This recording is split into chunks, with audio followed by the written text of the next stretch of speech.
Assalamualaikum warahmatullahi wabarakatuh. Alhamdulillah rabbil alamin wassalatu wassalamu ala asyrafil anbiya wal mursalin habibina maulana Muhammadin wa ala alihi wa sahbihi ajma'in. Man yahdihillahu fala mudilla lahu wa man yudlil fala hadiya lahu. Qala al-musannif rahimahullahu ta'ala wa nafa'ana bi ulumihi fid dharain. Amin. Summa qala babu zajri 'anid dhahki. Larangan ketawa. Maksudnya terbahak-bahak. Nah, kalau ketawa biasa, tidak masalah. Tertawa itu memberikan kebaikan bagi tubuh kita. Jamaah. Jadi, larangan tertawa ini maksudnya tertawa terbahak-bahak. Qala al-faqih Abu Layth as-Samarqandi rahimahullah ta'ala haddatsana Muhammadul Fadli. Akhirnya haddatsana Sufyan bin Uyainah qala qala Isa bin Maryam sallallahu alaihi lil hawariyina yamil al-ardi la tusidu fa inna syahida fasad innamat tudawa bil milhi. Kata Syekh Sufyan Uyainah, kata Nabi Isa alaihissalam kepada kawan-kawannya, sahabat-sahabatnya, orang yang mengikutnya, orang yang menjadi kawan, sahabat, pengikut Nabi Isa. Pada masa Nabi Isa itu dipanggilnya Hawariyun. Jadi Hawariyun. Langsung Nabi Isa kata kepada mereka, wahai garam bumi. Jadi Hawariyun itu dipandang sebagai garam. Bagaimana banyaknya manfaat garam. Begitulah kira-kira. Kalian jangan berbuat kerusakan di muka bumi. Segala sesuatu kalau rusak, sesungguhnya obatnya pakai garam. Garam itu adalah obat. Cuma sekarang garam itu jadi dipandang negatif. Pembuat sakit darah tinggi. Padahal karena Hawa saja yang tak pandai mengolahnya. Jamaah kan. Garam itu kalau rusak tak ada yang bisa ngobatinya. Kalau segalanya rusak bisa obatnya pakai garam. Tapi kalau garamnya rusak pakai apa? Maksud Nabi Isa, kalian tuh bagai garam. Kalau orang rusak bisa kalian perbaiki. Kalau kalian rusak gimana? Karena itu kata Nabi Isa, wahai hawariyin sekalian, la ta'khudhu mimman tu'allimun ajran illa kama ataitumuni. Jangan ambil upah kalau kalian mengajar kecuali yang diberikan oleh orang kepada kalian, sebagaimana kalian kasih sama aku. Ketahuilah bahwasanya ada dua model orang bodoh. Satu, ketawa tanpa sebab. Kedua, bangun pagi tapi dia malam tak bangun.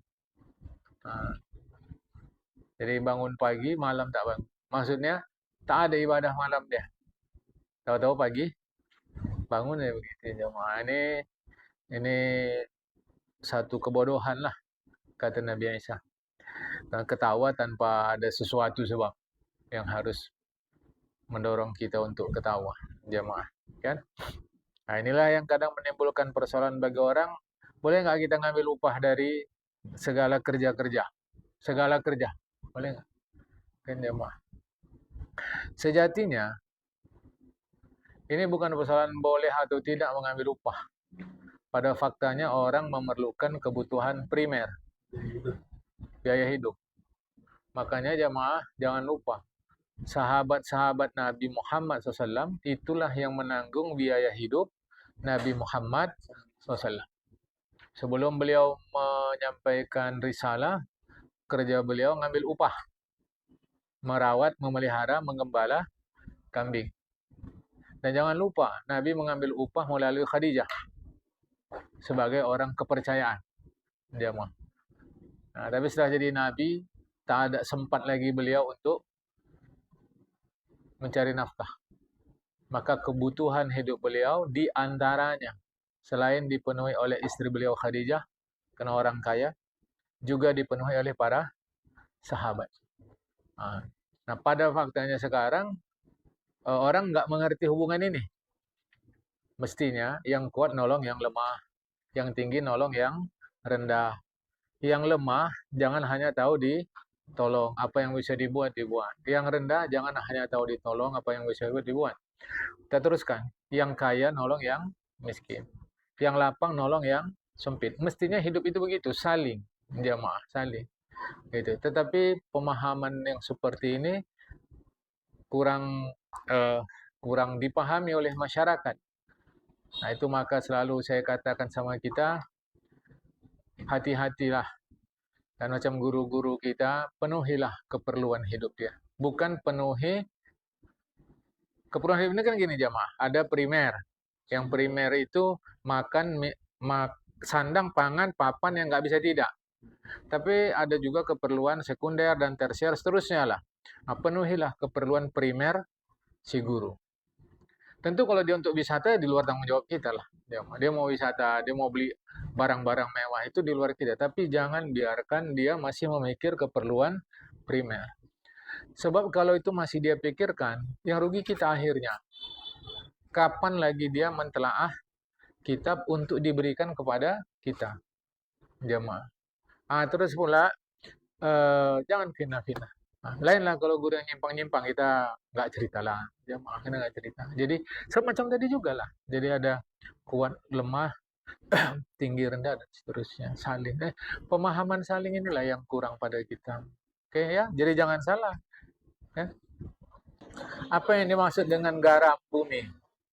Kalian Hawariyun ini adalah garam bumi. Maksudnya adalah kata Syaikhul Samarkandi adalah ulama, yakni bil ulama. Ulama. Jadi karena ulama itulah orang yang memperbaguskan makhluk. Ulama lah yang memperbaguskan manusia. Mereka menunjukkan orang ke jalan akhirat. Maka kalau ulama meninggalkan jalan akhirat, maka siapa lagi yang menunjukkan jalan itu? Kepada siapa lagi orang yang bodoh mengikut? Meskipun pada kenyataannya ulama itu ada yang benar, ada yang salah. Pada ilmunya benar, tapi pada sikapnya yang kadang-kadang salah. Kalau dia ilmunya salah, maka tidak disebut dia ulama, tetapi sikap hidupnya yang kadang-kadang salah. Jangan ambil upah dari orang yang kalian ajar kecuali sebagaimana kalian memberi kepadaku. Maksudnya kata Syaikhul Samarkandi, ulama itu pewaris Nabi. Sebagaimana para nabi mengajarin orang tanpa mengambil upah. Begitulah ulama, pantaslah mereka mengikut para nabi, tidak mengambil upah. Seperti ayat Al-Quran, surah Asy-Syura ayat 23. Bismillahirrahmanirrahim. Kullu as'alu ahli ajran illa al-mawaddata fil qurbah. Katakan pada mereka, aku tidak meminta upah dari kalian, kecuali yang kuharapkan, kan upah juga lah itu. Kecuali yang kuharapkan adalah kasih sayang dalam kekeluargaan. Itu upah juga lah itu jamaah. Cuma tentu upahnya bukan berbentuk duit, bukan berbentuk makanan, bukan berbentuk pakaian, bukan berbentuk benda-benda material seperti yang kita pikirkan. Tetapi upahnya adalah kasih sayang. Jadi upah juga. Cuma tentu yang dimaksud bukanlah upah dalam seperti pengertian manusia biasa secara umumnya. Terusnya dalam surah Saba ayat 47, sesungguhnya upahku kepada Allah Ta'ala. Tak ada lain upahku kecuali hanya kepada Allah Ta'ala. Allah, tanggungan Allah Ta'ala. Upah juga lah itu jamaah. Apapun upahnya lah. Tahridho Allah kan upah juga. Itulah yang berkali-kali saya sampaikan pun di pengajian. Ya upah, kita mengharap upah. Upah benda yang akan kita nampak di akhirat adalah surga. Kan upah juga. Cuma dari siapa kita mengharap upah itu?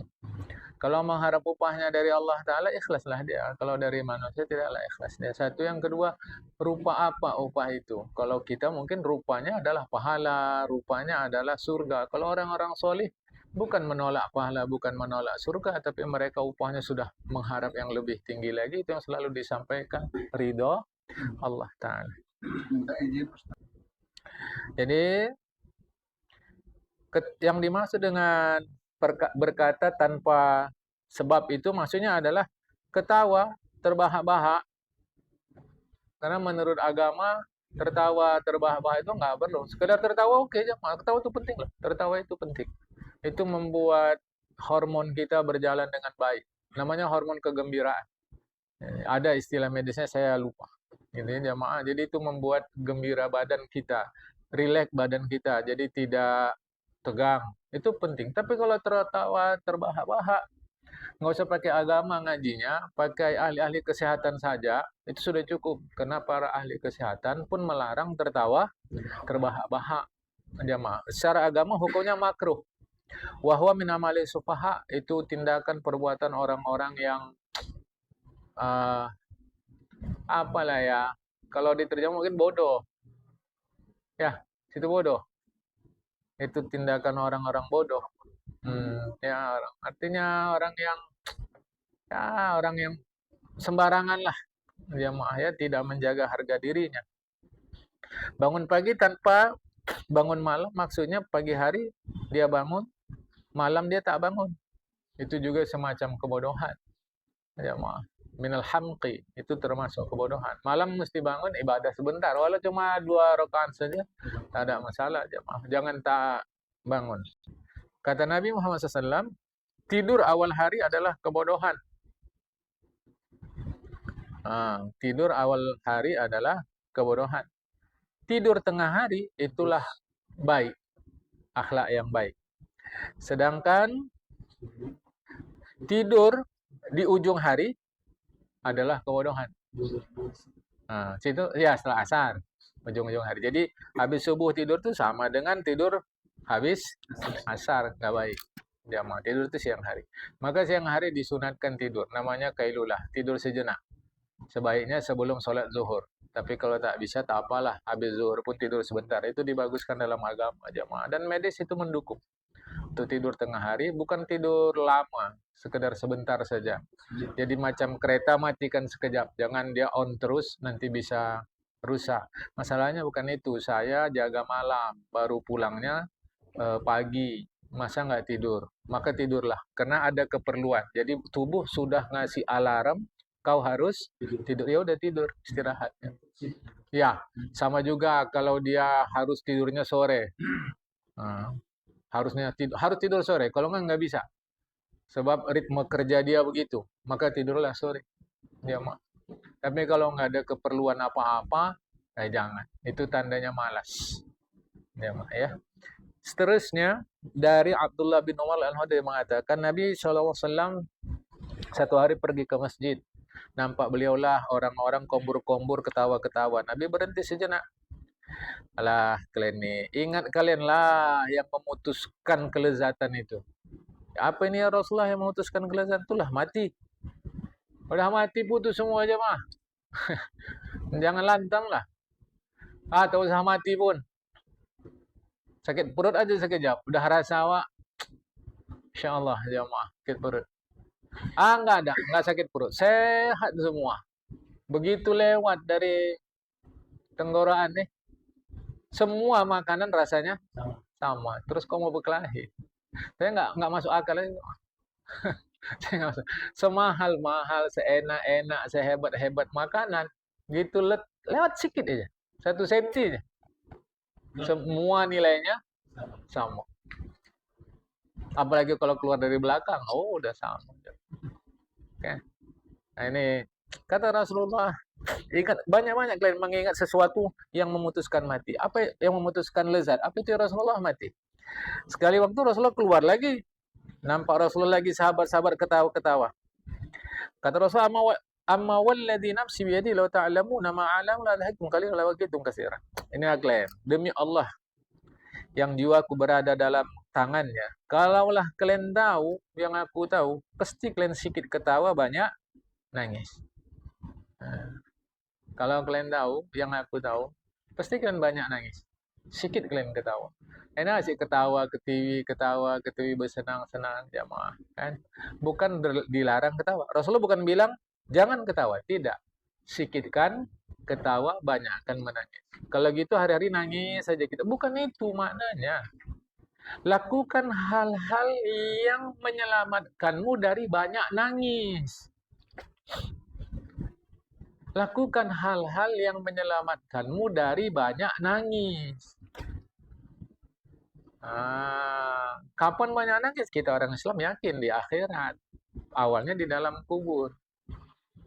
Jadi, sikitkan ketawa, banyakkan menangis.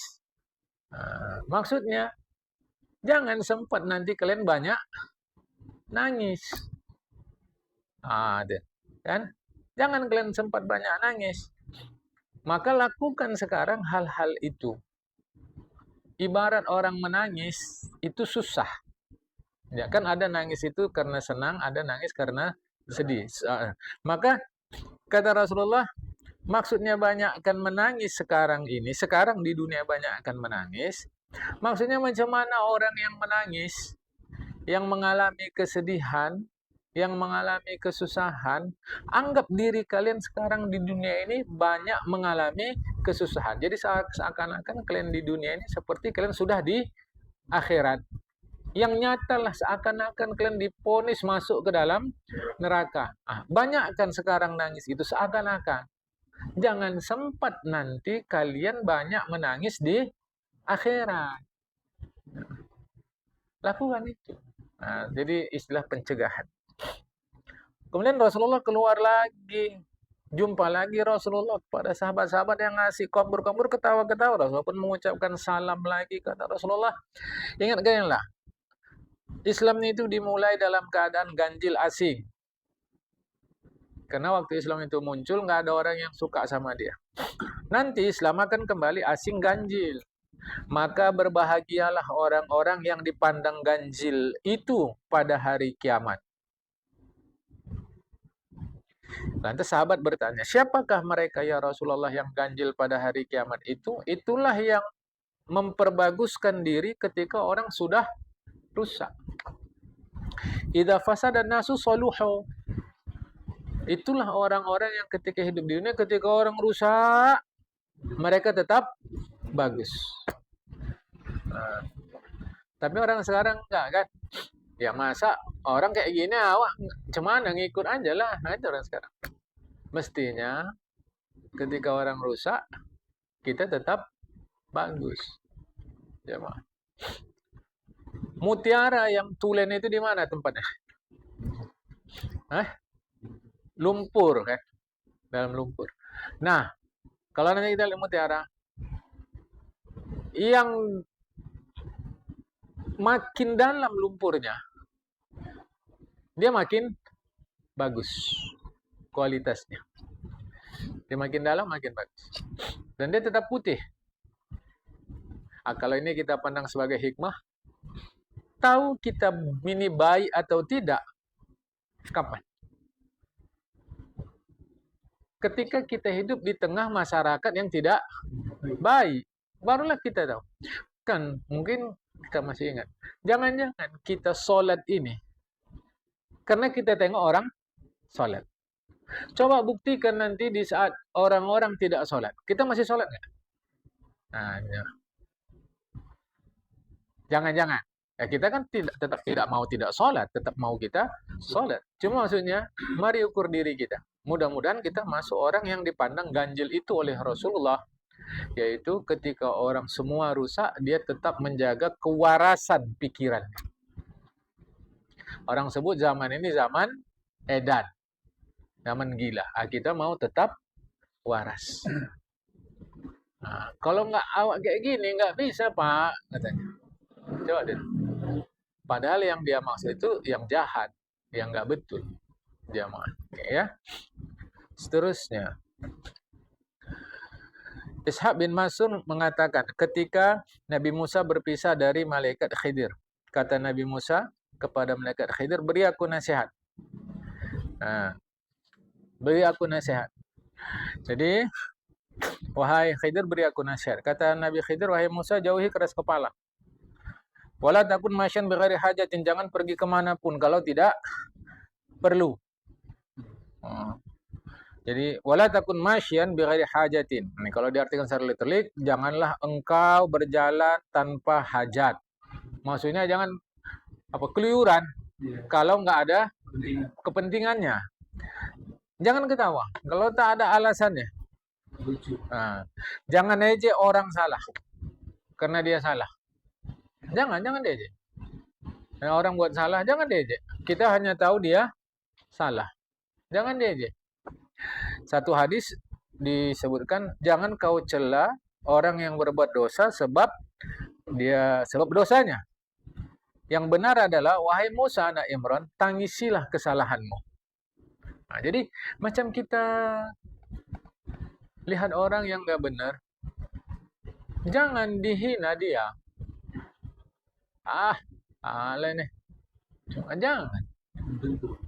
Sebab kalau diakumulasi oleh Allah Ta'ala, sepanjang umur kita, sepanjang umur dia, jangan-jangan kebaikan kita pun tidak dipandang Allah sebagai kebaikan. Jangan-jangan. Walau secara zahir dia baik. Kita solat secara zahir baik. Tapi di sisi Allah boleh jadi solat kita tidak baik. Kita tidak tahu. Berarti kita ragu, bukan. Maka urusan kita bukan menghakimi orang, tapi memperbaiki diri terus menerus. Tapi di masyarakat kan tidak. Masyarakat itu kalau nengok orang buruk, udah buruk aja udah. Nggak boleh. Yang kita benci bukan dianya, tapi perbuatan buruknya. Jadi ini nasihat padu sekali. Jangan keras kepala, egois. Keras kepala itu egois. Jangan keluyuran. Jangan ketawa tanpa sebab. Jangan ejek orang karena dia melakukan kesalahan. Jamaah, ya. Seterusnya dari Aun bin Abdullah. Dia mengatakan, Nabi tak ketawa kecuali senyum saja. Nabi senyum. Jamaah. Walal tafid ila jami'an. Dia kalau jumpa orang mau cakap-cakap, dia bukan sekedar paling, tapi seluruh badannya ikut menghadapi orang itu. Itu etika, jamaah. Bukan sekedar nengok gini ya. Dia balik seluruh badan dia. Itulah etika dalam kita bergaul, berkata jamaah. Ini kadang kita sambil cakap sambil korek hidung. Aduh, hawa ini bagaimana ini? Sambil cakap-cakap jamaah, mana betul? Jadi orang cakap, perhatikan dia. Rasulullah dengan seluruh wajahnya memperhatikan orang itu. Bukan sekedar noleh gitu aja. Tidak jamaah. Tapi tadilah etika kita ini, Masya Allah. Hadis ini menunjukkan bahwa senyum itu boleh. Yang dilarang itu adalah tertawa terbahak-bahak. Orang berakal pantas tidak terbahak-bahak. Fa inna man dahika kahkatan fid dunya kalian bakia fil akhirat katsiran. Jadi orang yang ketawa terbahak-bahak di dunia, sedikit menangis, di akhirat nanti dia banyak menangis. Ya. Fa kaifa biman dahika fid dunya katsiran. Macam mana lagi pula sedangkan yang sedikit tertawa di dunia, di akhirat banyak menangis. Macam mana pula kalau di dunia asyik ketawa saja? Macam mana keadaan dia di akhirat? Allah Ta'ala mengatakan surah At-Taubah ayat 82, sikitlah ketawa, banyaklah menangis. Maknanya bukan mesti ketawa, bukan mesti menangis. Nanti dipraktekkan asyik ketawa, asyik nangis, saya kerjawa. Bukan itu maknanya. Jangan sempat kau nanti menangis. Jangan sempat menangis. Ya. Karena itu maka sekarang di dunia jangan banyak ketawa. Bersenang-senang itu maksudnya jamaah, sehingga lalai nasib diri. Ginilah mudahnya contohkannya. Macam mana anak kita yang sekolah. Kalau dia bersenang-senang aja tak belajar, nanti ujung-ujungnya banyaklah dia menangis. Jamaah, banyak dia menangis. Maka sekarang jangan banyak ketawa. Artinya bukan tak boleh ketawa. Hati-hati. Hati-hati. Gitu ya.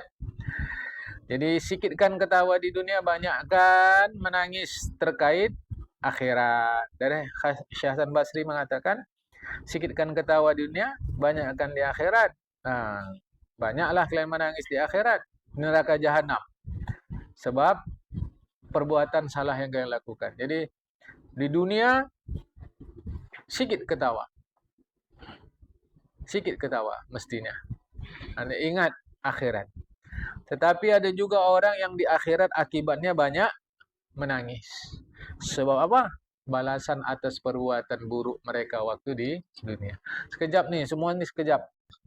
Kata Syekh Hasan Basri, heran aku nengok orang ketawa-ketawa. Padahal di belakang dia neraka.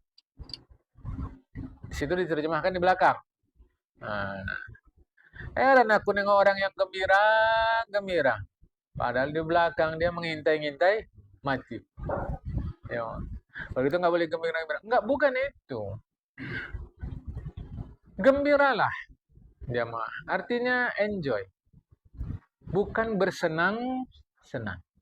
Macam kita sekarang ini, ku perhatikan banyaknya bersenang-senang. Tapi jiwa tetap saja menangis. Pergi sana, pergi wisata sini, pergi wisata sana. Tapi hati dia tak lepas juga jamaah. Kalau macam awak ciprat-ciprat air kamar mandi pun sudah senang. Misal kata. Nah, jamaah, misal kata begitu. Orang bilang wisata-wisata. Ya, kita tidak salahkan lah itu jamaah. Baik juga. Cuma maksud kita, upayakan senang tuh di dalam. Nah, masalah tetap ada. Sekali waktu Syekh Hasan Basri melewati seorang muda sedang ketawa. Lantas Syekh Hasan Basri tanya, anak muda, udah lewat kau rupanya titian? Sehingga kau senang-senang. Oh belum? Tak, belum lagi. Nyata rupanya sudah sama kau. Akhirnya nanti di akhirat kau masuk surga atau masuk neraka. Udah pasti rupanya. Oh belumnya, aku tak tahu pun. Kalau begitu ngapa kau ketawa? Ngapa kau ketawa? Sejak saat itu tak pernah lagi dia ketawa. Ya, mengena apa yang disampaikan oleh Syekh Hasan Basri. Fatabani dahki. Tak lagi dia ketawa.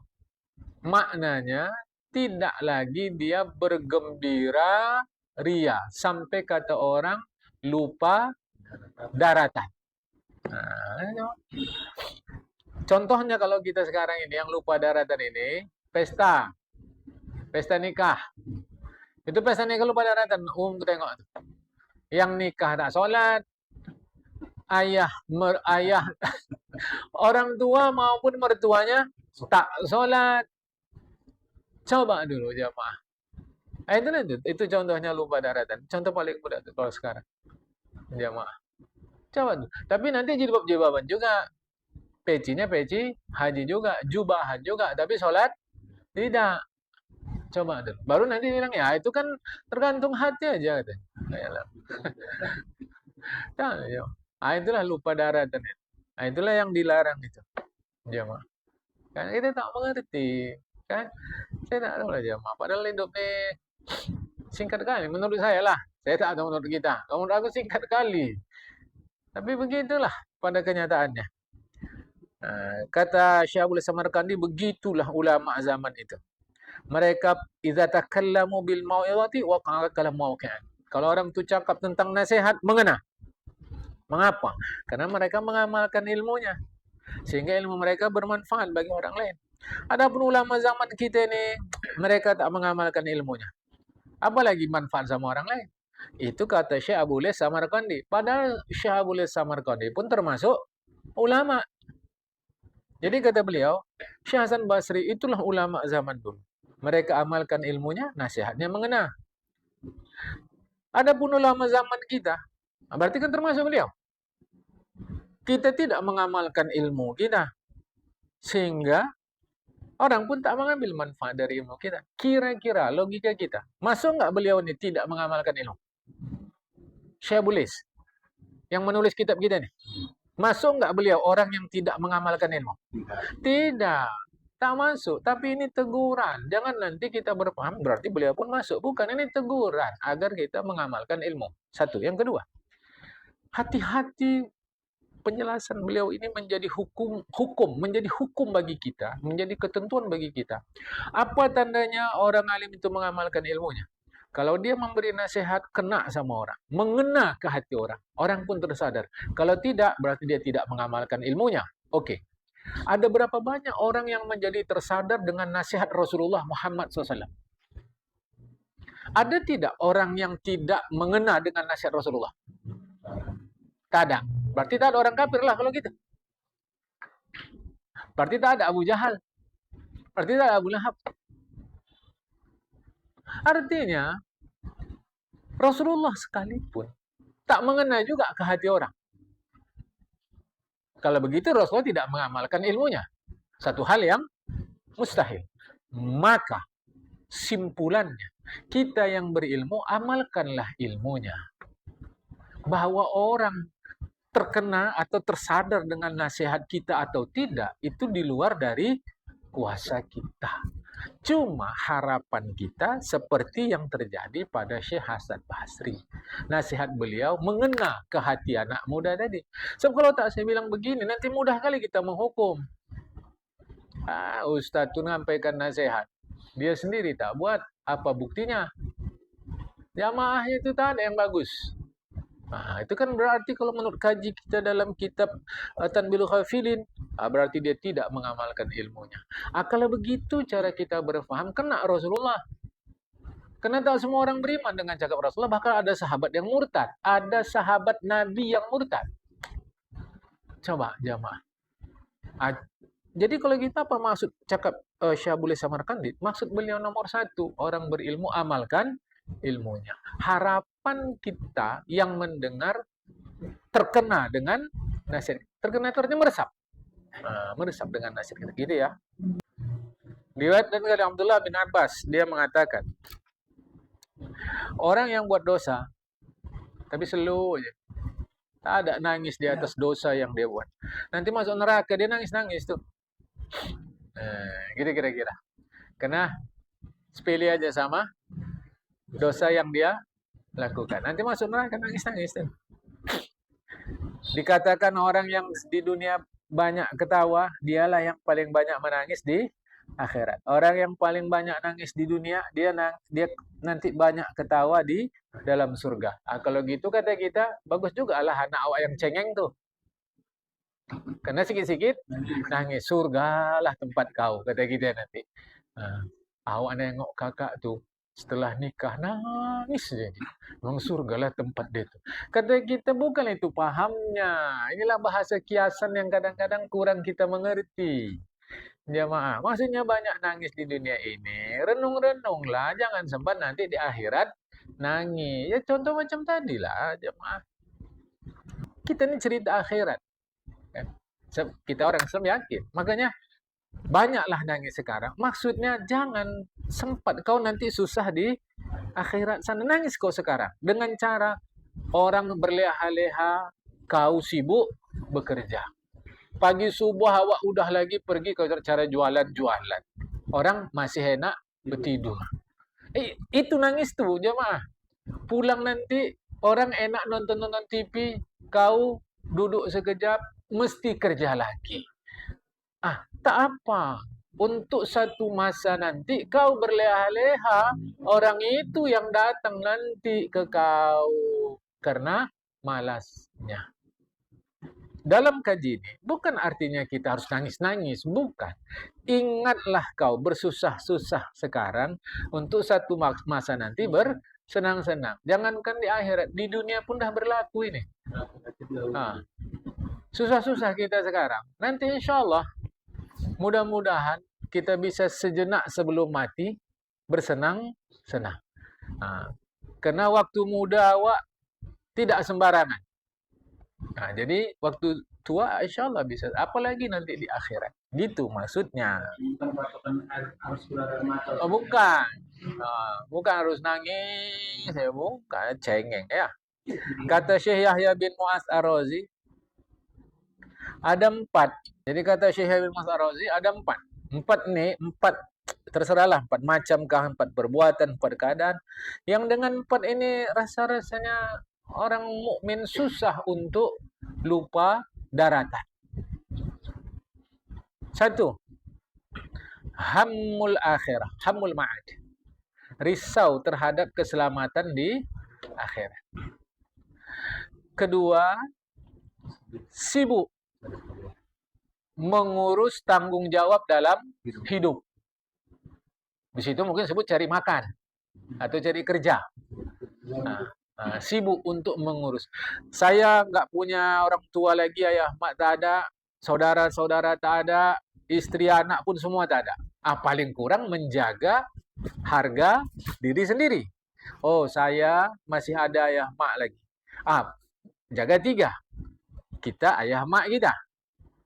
Saya sudah punya istri. Jaga 4. Saya, istri, orang tua. Sudah ada anak 6 orang. Jagalah dia. Jadi 8. 6 anak, 2 suami istri, 2 orang tua. Itu maksudnya. Jadi kalau kita serius mengurus hidup nih, tak akan kita lupa daratan. 2, 3. Risau atas dosa. Risau atas dosa. Jamaah. Yang keempat, sabar ya. Di situ. Timpa musibah. Nah, timpa musibah. Jamaah. Banyak musibah. Musibah kita paling besar di dunia ini adalah ketika kita berbuat dosa. Oke lah. Jadi kalau ada 4 nih, rasa-rasa orang mustahil bisa lupa daratan. Maka orang mukmin, kata Syekh Muhammad Ar-Razi, menyibukkan dengan 4 ini, tak sempat lagi dia tertawa, terbahak-bahak. Ya, Pak. Kita rintis usaha kita. Jadi namanya orang merintis, tak akan sempat dia bersenang-senang. Setelah dia rintis jadi usaha itu, barulah bisa senang. Kapan kalau cara kita? Ya nanti di akhirat. Maka di dunia ini janganlah sempat lupa daratan. Ketawa ya ketawa. Tapi jangan pas bersenang-senang sampai lupa. Contoh kita yaitu tadi pesta-pesta. Dan lucunya sekarang ku perhatikan kita orang Islam lah, aku tak tidak yang lain. Banyak kali pula pesta kita sekarang nih, aku tengok. Nikah, pesta. Mau naik haji, pesta. Pulang haji, pesta. Anak wisuda, pesta. Ngapa? Ulang tahun, pesta. Ini bukan cerita salah benar. Aku tidak bilang salah benar. Selama itu tidak buat maksiat, ya kan mubah saja. Mubah. Cuma mengapa aku pribadi nanya karena aku menyampaikan pengajian. Mengapa ini kok asik pesta-pesta aja nih, apa ini sekarang nih? Gitu jam. Kok jadi macam ya apalagi hidup sekali senang-senang lawak. Senang-senang iya tapi apa tepat? Gitu loh. Dia apa? Belum lagi ku perhatikan udah bertambah pula sekarang. Mau masuk Ramadan, kenduri pula. Ngapa banyak kali yang begini-gini nih? Aku mikir. Iya, kalau sedekah usah tunggu-tunggu Ramadan. Sekarang aja ngajinya berapa kali ngaji tak ada makan-makan. Ngapa tunggu Ramadan? Oh, berarti salah. Aku bukan bilang salah. Nggak pernah kita kata salah. Cuma ngapa sih pesta-pesta aja?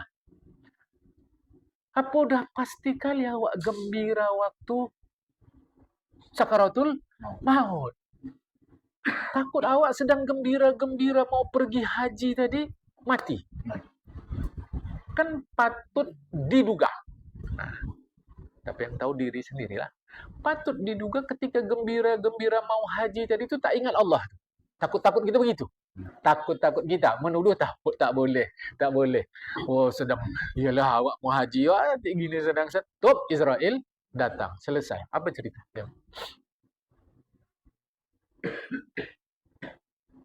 Coba nih.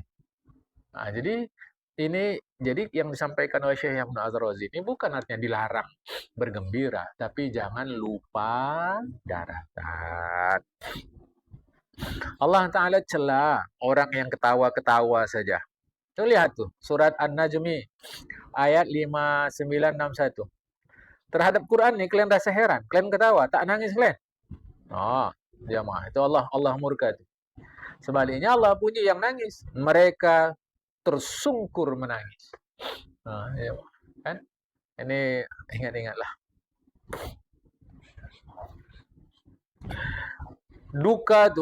Duka hidup ini ada 5. 5 ini pantas kita duka. 1, duka atas dosa masa lalu. Orang yang sudah buat dosa, sedangkan belum dapat kepastian kemaafan dari Allah Ta'ala, pantaslah dia berduka atas dosa itu. Maksudnya berduka adalah terus-menerus memperbaiki diri. Bukan terus duduk nyesal aja. Zuhur manggil, nyesal aja dia dosa. Bukan itu. Nyesal itu bentuknya adalah perbaikan. Itulah tanda kita menyesal atas kesalahan. Sekarang lakukan perbaikan. Yang kedua, dia buat baik, tapi tak pasti diterima atau tidak. Ini pantas kita sedih. Makanya kalau kita udah buat baik jangan gembira. Karena belum tentu diterima. Ya maaf. Untuk itu maka kebaikan itu diperbaiki. Kebaikan itu diperbaiki. Kebaikan itu terus diperbaiki. Sekarang gini, kita bawa kado. Bawa kado ke rumah seseorang. Mau Idul Fitri. Nah, bawa kado. Bawa sirup cara kita, bawa roti kaleng, entah susu, entah roti. Saya belum mau sampai situ. Belum. Kado. Dah, kasih aja. Oke. Si Pulan baru parcel. Isinya sama. Mana yang lebih senang diterima? Parcel. Mengapa? Itu yang kita maksud. Kebaikan itu diperbaiki. Nah, itu maksudnya. Padahal isi sama saja. Jadi dia buat baik berduka. Kenapa? Karena belum tentu diterima. Makanya nggak usah urus Allah nerima atau tidak, tapi kebaikan itu diperbaiki. Udah baik, baiki lagi. Oke, sekarang ngasih parcel. Bawa pakai jalan. Si Pulan ngasih parcel. Pakai mobil. Yang mana lebih lapang hati nerima? Isi sama? Ya, mobil. Nah, itu kebaikan diperbaiki. Jadi salah kurupanya. Bukan salah. Udah, yang satu ngasih parcel pakai mobil. Tapi pakai kartu lagi. Oh, dihias lagi. Itu akan lebih, padahal isi sama. Gitu ya. Jadi berduka kita setelah berbuat baik karena tidak pasti kebaikan itu diterima. Maka kita tidak usah urus diterima atau tidak karena bukan urusan kita. Perkara nerima nggak terima itu urusan GM. Ya, kita ini karyawan. Urusan kita memperbaiki aja, terus memperbaiki. Yang ketiga, pantas didukai. Anu kalim hati fi madha kaifa madha. Wa yadri kaifa yakunu fil baqi. Nah, dukailah yang telah lalu, kan kau dah tahu macam mana kau yang telah lalu. Sedangkan kau tidak tahu macam mana yang akan datang. Itu patut didukai agar tidak seperti yang telah lalu. Nah, masing-masing lah. Masing-masing. Kecuali suami lah, dia bertanggung jawab terhadap istri dia. Bertanggung kepada Allah tentang istri dia. Kecuali orang tua. Bertanggung jawab kepada Allah terkait anak-anak dia. Kecuali anak. Bertanggung jawab terkait orang tua dia. Tapi kalau saya dengan kita paling sebatas moral saja. Jamaah. Ya. Yang keempat. Dia tahu bahwa Allah Ta'ala punya dua tempat, dunia dan akhirat. Atau di sini dua tempat di akhirat, yaitu surga dan neraka. Dia tahu. Tapi dia tak tahu kemana akan menuju. Ke surga kah? Ke neraka kah? Ini pantas didukai. Ini pantas disedihkan. Ini pantas diwaspadai. Nah, dia. Kalau gitu dukanya cemana? Aduh, aku tak tahu entah neraka, entah surga. Bukan begitu caranya. Kau buat jalan tol menuju surga. Buat aja jalan tolnya menuju surga. Kau laju sendiri di situ. Orang lain kalau mau lewat tak bisa. Dia mesti buat jalan tol sendiri. Kan senang. Jangan jalan biasa, lama. Macet lagi. Buat jalan tol mau ke surga. Nah, kita tak tahu kemana. Yang kelima. La yadna Allah Ta'ala radin anhu. Dia tak tahu apakah Allah suka apa tidak sama dia. Amsakhitun alaihi. Dia tak tahu. Allah tu suka apa tidak sama dia. Ini pantas didukai. Dia maaf.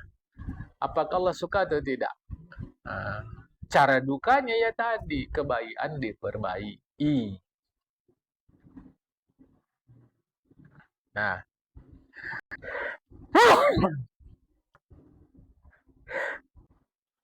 ada 5 duka nanti dia hadapi setelah mati. 1, dia akan rasa susah, akan menyesal terhadap harta yang telah dia kumpulkan. Di situ ada halal, ada haram, ditinggalkannya untuk ahli warisnya sebagai musuh dia. Ya. Itulah. Jadi duka dia, karena waktu hidup tak peduli halal Haram, kumpul semua. Waktu mati, harta itu jadi rebutan ahli waris. Seakan-akan mereka berebut harta waris itu seakan-akan jadi musuh dia. Jamaah. Nah, itu rugi. Kemudian yang kedua, nadamatu taswifil amali salihah. Menyesal karena menunda-nunda perbuatan baik. Akibatnya yang dia tengok di buku catatan dia, akibatnya yang dia tengok di catatan buku catatan dia adalah perbuatan yang sedikit. Sehingga dia minta izin kepada Allah untuk balik ke dunia berbuat baik, tak diizinkan.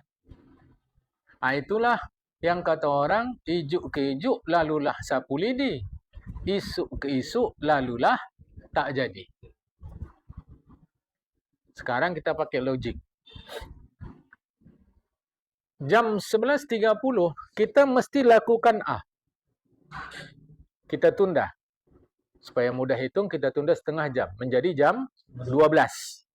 Karena 11.30 mestinya. Tapi kita tunda menjadi jam 12. Andai tidak kita tunda, kita buat dia di 11.30, ada kerjaan lain yang kita bisa buat di jam 12. Tapi karena di 11.30 kita tunda ke jam 12, jawab pertanyaan saya, kapan kita mengerjakan pekerjaan yang di jam 12? Oke, lewat waktunya. Kata jam 12.30. Pertanyaan yang sama, kapan kita mengerjakan pekerjaan yang mestinya kita kerjakan di jam 12.30? Artinya, dengan kita sekali menunda, ada satu pekerjaan yang pasti hilang. Hilang. Sebab ujungnya mati.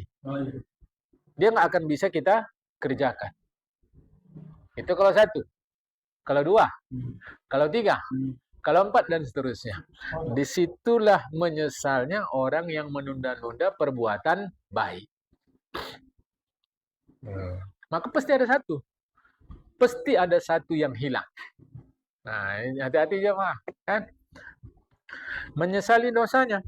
Karena nampak dia di buku catatan dia dosa yang banyak. Dia minta izin kembali supaya bertobat, tak diizinkan. Yang keempat, dia melihat dirinya banyak musuh. Karena waktu di dunia membuat banyak kerugian, banyak dosa. Dosa ke Allah mudah. Ini dosa ke orang.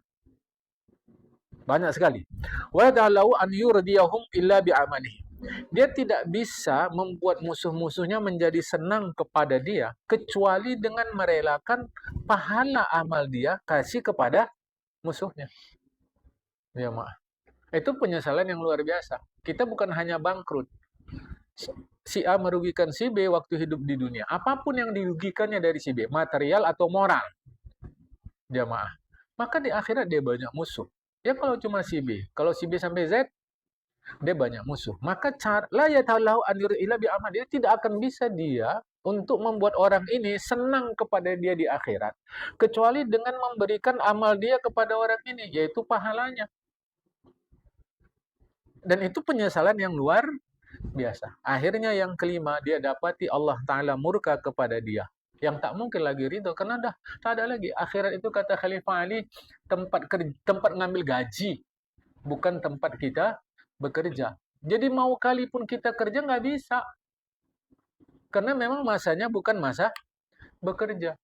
Ya, maka sekarang lah. Ya, baik. Abu Dzar Al-Ghifari meriwayatkan dari Rasulullah, kata Rasulullah, kalau kalian tahu yang ku tahu, kalian pasti sedikit ketawa, banyak menangis.